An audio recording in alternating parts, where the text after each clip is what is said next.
Takova një djalë të ri sot.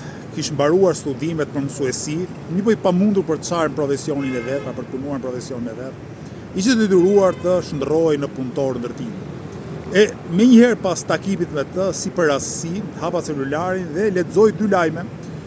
Lexoj lajme nga dosja e Ballukut, element dosjes Ballukut, ku përfshiheshin përveç Ballukut edhe Edi Rama, që e porosiste atë të takojë me një oligark Ram Gecin, për t'i dhënë një tender të rrugës Porto Romanos, dhe pastaj një lajm tjetër që përfshinte komunikimin midis Ballukut dhe i varësit vet për rrugën Thuman Kashar të ndërtuar nga një oligark tjetër, Bashkim Ulaj. Tani, në një vend të sunduar nga politikantë korruptuar që ndajnë plaçkën me oligark korruptues, pa diskutim që nuk mund të ketë vend për të rinj, për punëtorët, për profesionistët, për ata që duan të jetojnë e të punojnë me nder, apo të keni sipërmarrje të ndershme.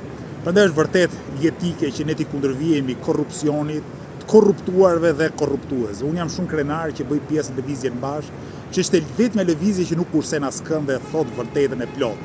Dhe i kundërvijet edhe Ramës, edhe Ballukut, edhe sistemit tjetër politik, po edhe oligarkëve si puna e këtyre, që nuk janë biznesmen, janë thjesht hajdut që vjedhin përmes politikanëve të korruptuar.